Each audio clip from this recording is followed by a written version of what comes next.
Hello everyone, welcome to let's uncomplicate. My name is Gita.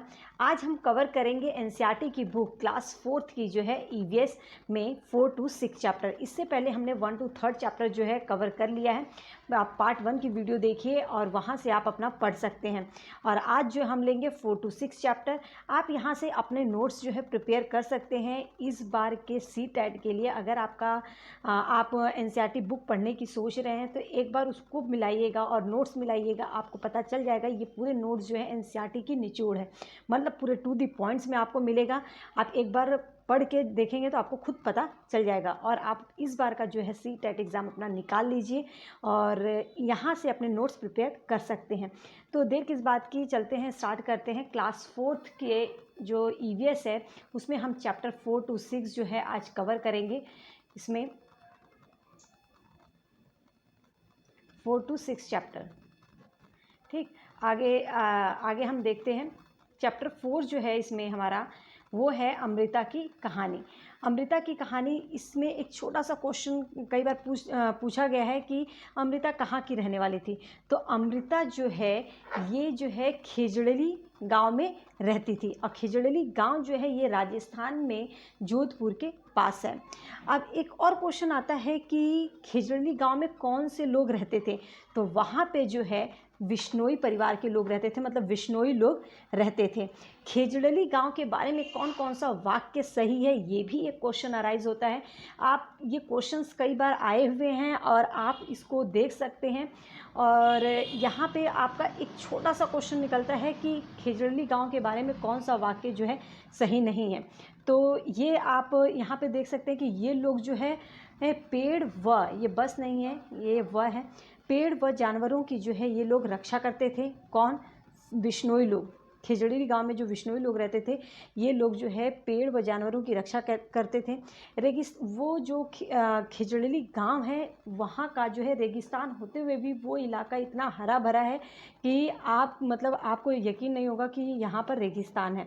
जानवर बिना किसी डर के वहाँ पर घूमते हैं, मतलब लोग जानवरों को वहाँ पे इस तरीके से पालते हैं, इस तरह से उनसे प्यार करते हैं कि वहाँ पे जानवरों को जो है किसी प्रकार का कोई डर नहीं है। आगे देखते हैं। अब नेक्स्ट जो है खेजड़ी जो है खेजड़ली में 300 साल पहले घर किस चीज़ के बनाए जाते थे। तो याद रखिएगा जो खेजड़ली गांव है वहाँ पे 300 वर्ष पहले जो है लकड़ी के घर बनते थे। अब खेजड़ली गांव में ही एक खेजड़ी वृक्ष पाया जाता है। तो क्वेश्चन आता है, बहुत बार पूछा गया है कि खेजड़ी वृक्ष कहाँ पर पाए जाते हैं। तो ये जो है रेगिस्तानी इलाके में पाए जाते हैं, मतलब रेगिस्तान में पाए जाते हैं। और खेजड़ी वृक्ष के बारे में कौन सा वाक्य सही है ये भी आपको पता होना चाहिए। तो 2-3 वाक्य हैं जो आपको पता होना चाहिए। जो खेजड़ी वृक्ष है वो कम पानी में, सबसे पहले खेजड़ी वृक्ष जो है वो कम पानी में जीवित रहने वाला पौधा है। इस पेड़ की जो छाल है, खेजड़ी वृक्ष की जो छाल है उससे जो है दवा बनाया जाता है, दवा बनाने के काम में आती है। और इस पेड़ की जो लकड़ी है, क्या है? लकड़ी, पेड़ की लकड़ी को कीड़ा कभी भी खराब नहीं करते, ये याद रखिएगा। और जो खेजड़ी वृक्ष है एक और, कि खेजड़ी वृक्ष की जो फलियां हैं वो सब्जी के काम में आती हैं। क्या? फलियां जो है यहाँ की वो जो है किसके काम में आती हैं? सब्जी बनाने के काम में आती हैं। तो ये 2-3 पॉइंट जो है खेजड़ी वृक्ष के बारे में था जो कि आपको पता होना चाहिए। नेक्स्ट देखते हैं, आगे बढ़ते हैं। आगे जो है नेक्स्ट जो है हमारा चैप्टर 5 है। तो चैप्टर 5 में जो है अनीता की मधुमक्खियों के बारे में बताया गया कि अनीता एक लड़की होते हुए भी किस तरीके से उसने मधुमक्खी का पालन शुरू किया था। तो सबसे पहला क्वेश्चन जो है आता है कि अनीता कहाँ की रहने वाली थी। तो अनीता जो है ये बोचाहा गांव में रहती थी। अनीता कहाँ पे रहती थी? बोचाहा गांव में। और बोचाहा गांव जो है बिहार में है, बिहार के मुजफ्फरपुर ज़िले में ये पड़ता है। अनीता कुशवाहा को एक गर्ल स्टार बोला जाता था। इसका कारण था कि अनीता एक लड़की होते हुए भी किस तरीके से स्ट्रगल करके एक मधुमक्खी पालन का काम शुरू किया था, जो कि बहुत ही मुश्किल होता है क्योंकि मधुमक्खियां डंक मारती हैं। वो किस तरीके से इस काम को अपना करती है बहुत ही अच्छे तरीके से, इसलिए उसे जो है गर्ल स्टार का नाम दिया जाता है। मधुमक्खी पालन का सही समय कौन सा होता है? तो अक्टूबर से दिसंबर का जो महीना होता है वो मधुमक्खी पालन के लिए बहुत ही सही समय माना जाता है। मधुमक्खी के छत्ते में रानी मक्खी जो है वो अंडा देती है। जो हमारी जो मेल मक्खी होती है, मतलब कि जो नर मक्खी होती है वो कोई काम नहीं उसका होता है। जो रानी मक्खी होती है वो जो है क्या करती है? अंडे देती है।